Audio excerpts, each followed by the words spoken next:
Good morning बच्चों। कैसे हैं आप सब? आई होप सो सब अच्छे होंगे और अच्छे से अपनी मन लगाकर पढ़ाई कर रहे होंगी। तो चलिए बेटा, आज की वर्कशीट शुरू करते हैं। आज की वर्कशीट नंबर है हमारी 48, विषय गणित, कक्षा 9, हमारी थी 23 अक्टूबर के लिए। तो आज का जो हमारा टॉपिक है, जो हमारा पार्ट है, वो है आंकड़ों का संग्रह। कैसे हम आंकड़ों का कलेक्शन या संग्रह, उनका मतलब उनको इकट्ठा करके रखते हैं। तो देखो, आपने देखा होगा कि आपने अपनी कक्षा में जो आपके शिक्षक, आपके टीचर है, रजिस्टर में अटेंडेंस लेती है आपकी कि आप उपस्थित हो कि नहीं, है ना। या फिर प्रत्येक परीक्षा है, जो टेस्ट है, उनका क्या रखती है, अंकों का हिसाब रखती है। उनको अंकों को एक जगह कलेक्ट करके इकट्ठा करके रखती है, लिस्ट बना के रखती है ना। तो इसी प्रकार जो क्रिकेट का स्कोर बोर्ड है, वो भी आपने देखा होगा। खासकर लड़कों ने तो जरूर देखा होगा, क्योंकि लड़कों को तो क्रिकेट बहुत पसंद है, लड़कियों को इतना नहीं है। कुछ लड़कियां हैं एक्सेप्शंस जिनको पसंद है, वरना बॉयज ही देखते हैं क्रिकेट। लड़कियों को तो पसंद नहीं है। तो उनको अच्छे से पता होगा रन, विकेट्स, इन सब के बारे में, और स्कोर बोर्ड पे क्या क्या दिखाते हैं। तो देखो, स्कोर बोर्ड पे क्या दिखाया जाता है गर्ल्स के लिए, खासकर सुन लो, क्योंकि आप लोगों को ज़्यादा इंटरेस्ट नहीं है, आपको इतना नहीं देखा होगा अपने ध्यान से स्कोर बोर्ड पे क्या दिखाते हैं। तो नीचे दिखाते हैं कि गेंदबाज, जो गेंदबाज है, उसका नाम, ओवर कितने हुए हैं, कितने मेडन ओवर हैं, कितने रन बनाए गए हैं, और कितनी विकेट्स गिरी हुई हैं। ठीक है। तो ये सब पूरी आपकी जो नीचे है वो डिटेल होती है। तो आप जानते हैं कि खेल कौन जीतता है या कौन हारा है, सिर्फ इतना नहीं होता स्कोर बोर्ड पे।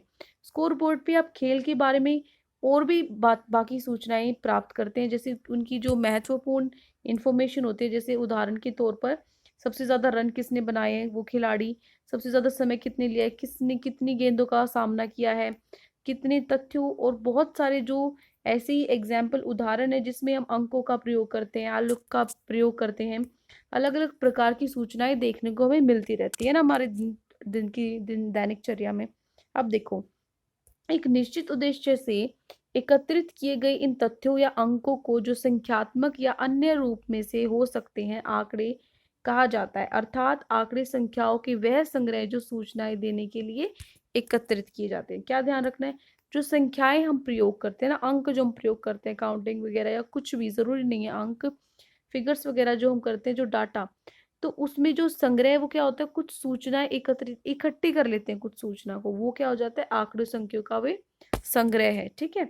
अब देखो, मान लो अर्थपूर्ण सूचनाएं उपलब्ध करने के लिए अध्ययन गणित की जिस शाखा में किया जाता है, उसे सांख्यिकी कहा जाता है। कहने का मतलब, जैसे आपकी साइंस विज्ञान होता है ना, उसमें फिजिक्स होती है, आपकी केमिस्ट्री होती है, बायो होती है ना, होती है ना।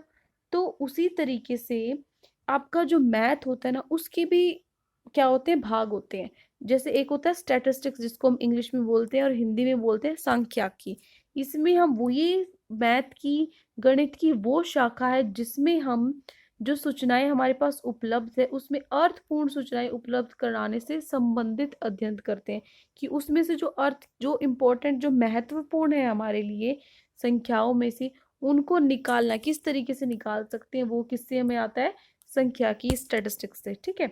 तो अपने दैनिक जीवन में हम संख्याएं, आकृति है, नाम वगैरह, उनसे संबंधित बहुत सारी टेबल आपने देखी होंगी। तो ये सारणी क्या होती है, हमें आंकड़े उपलब्ध कराती है, डाटा हमें देती है।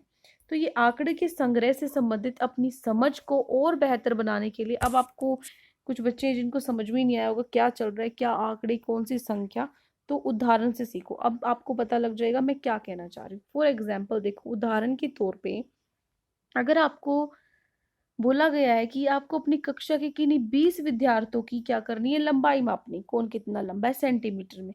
तो आप क्या कराओगे, एक टेबल बनाओगे, विद्यार्थी का नाम लिखोगे और उसकी लंबाई लिखोगे। जैसे कि मान लो राहुल है, ठीक है, राहुल, उसकी लंबाई है 148 सेंटीमीटर। ठीक है। मान लो स्नेहा है, या फिर नेहा है, ठीक है, नेहा है, उसकी लंबाई है 146 सेंटीमीटर। तो ये क्या है, ये जो आपने बनाया है, ये है आंकड़ों की संख्या।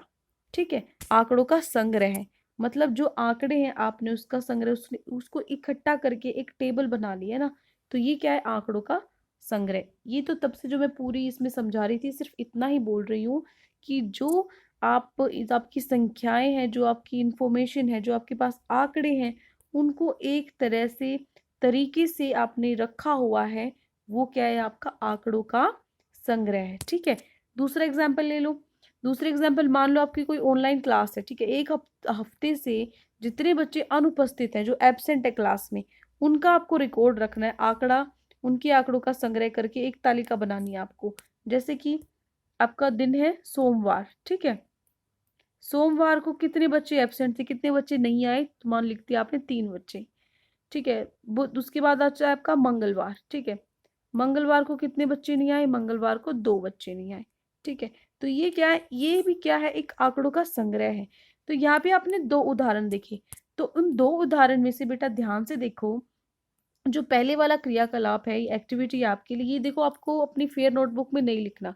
फेयर नोटबुक में जो नीचे क्वेश्चन है ये आपको करने हैं, ये सिर्फ आपके लिए एक्टिविटी है, अभ्यास है, आपको समझाने के लिए, ठीक है। ये आप कर सकते हो अपनी रफ नोटबुक में या वैसे। आप देखो, जो पहली क्रियाकलाप है, जो ये वाली एक्टिविटी जिसमें जो विद्यार्थी आपने उसकी लंबाई मापी है, तो जो ये क्रियाकलाप अपने आप खुद किया आपने अपने दिमाग से, है ना, निश्चित उद्देश्य रखकर सूचनाओं को एकत्रित किया, अपने उद्देश्य से, अपनी दिमाग से आपने ये जो आंकड़े इनको इकट्ठा किया, एकत्रित किया, एकत्रित मतलब एक जगह किया है। तो इस प्रकार के जो एकत्रित किए गए आंकड़े होते हैं उनको हम बोलते हैं प्राथमिक आंकड़े, या फिर प्राइमरी डाटा होता है जो इंग्लिश में, ठीक है, क्या बोलते हैं उनको, प्राथमिक आंकड़े।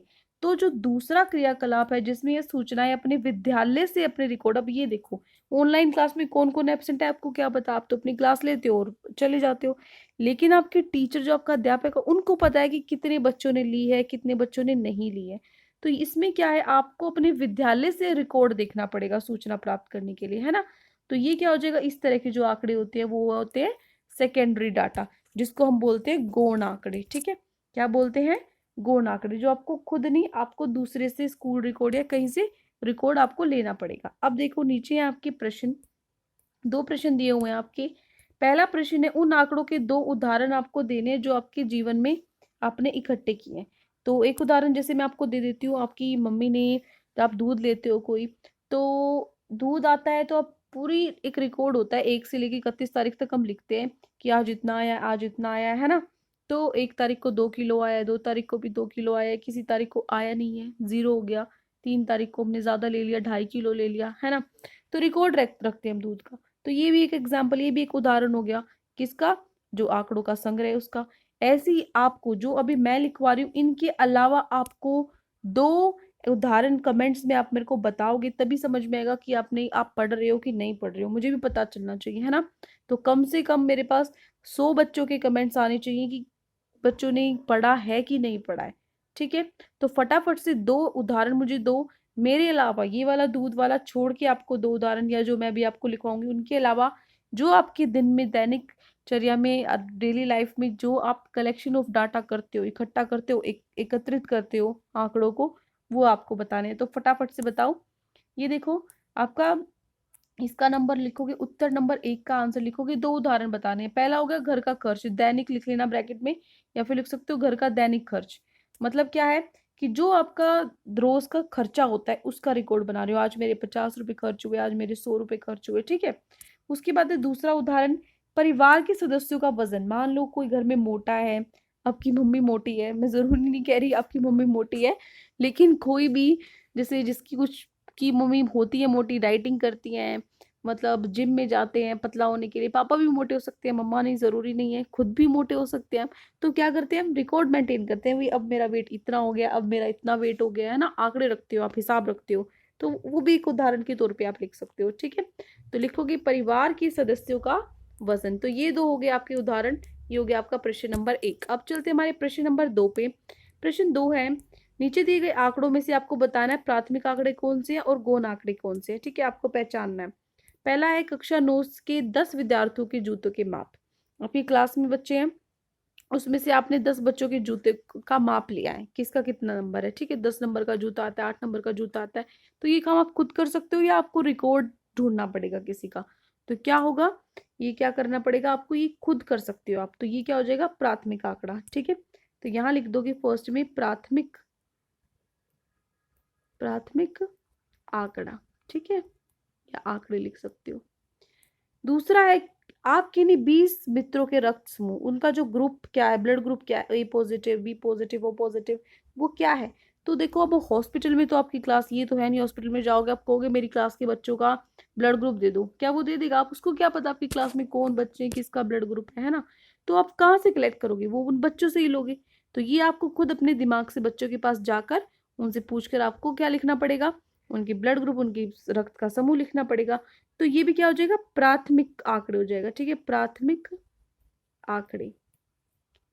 ठीक है, तो दूसरे का उत्तर भी प्राथमिक आंकड़े। यहां से स्पेलिंग नहीं समझ में आ रही तो यहां से लिख लेना, पहले दोनों का आंसर क्या हो जाएगा, प्राथमिक। तीसरा है आपकी कक्षा मित्रों के परिवारों के सदस्य की संख्या की। आप अपनी दोस्तों से पूछोगे कि कितने मेंबर्स हैं उनकी फैमिली में, कितने सदस्य हैं। जैसे आपके दोस्त की उसमें 5 ही मेंबर्स हैं, 5 सदस्य हैं, आपकी फैमिली में 3 सदस्य हैं, आपका कोई और दोस्त है उसकी फैमिली में 6 सदस्य हैं। तो वो आप कैसे पता करोगे, खुद पता कर सकते हो अपने दिमाग से जाके, है ना? उसमें आपको रिकॉर्ड तो निकलवाना नहीं पड़ेगा कहीं से, स्कूल से या फिर कहीं से, तो खुद कर सकते हो। तो ये भी क्या हो जाएगा, प्राथमिक। ठीक है, क्या हो जाएगा, प्राथमिक समूह। उसके बाद है गणित की परीक्षा में 30 विद्यार्थियों द्वारा प्राप्त किए गए अंक। क्या है, आपको क्या करना है कि आपकी क्लास में जो मार्क्स आए हैं मैथ्स में गणित में 30 बच्चों के, उसका जो रिकॉर्ड है वो तो आपके टीचर के अध्यापक के पास होगा, है ना? आपके पास तो होगा नहीं। तो उनके अंक उनके मार्क्स आप कैसे निकाल सकते हो, खुद निकाल सकते हो नहीं? तो आपको रिकॉर्ड लेना पड़ेगा स्कूल से आपके टीचर से। तो यहाँ पर क्या हो जाएगा, गौण। क्या हो जाएगा, गौण आंकड़े। ठीक है, उसके बाद है आखिरी, वन महोत्सव के दौरान 100 विद्यालयों द्वारा लगाए गए पौधों की संख्या। 100 विद्यालय हैं, 100 स्कूलों ने पेड़ लगाए वन महोत्सव वाले दिन। तो कितने पेड़ लगाए ये आपको कैसे पता लगेगा? ये तो स्कूल के पास से रिकॉर्ड होगा, अपने अपने स्कूल के पास होगा ना, तो आपके पास आपको तो पता नहीं होगा, तो आपको स्कूल के रिकॉर्ड से लेना पड़ेगा। तो ये भी क्या हो जाएगा, गौण आंकड़े। ठीक है, गौण आंकड़े। तो देखो मैं दोबारा से बता देती हूँ, जो पहले तीन है वो क्या हो जाएंगे, आपकी प्राथमिक। ठीक है, प्राथमिक आंकड़े। और जो दूसरे दो हैं आपके, ये हो जाएंगे आपके क्या, गौण।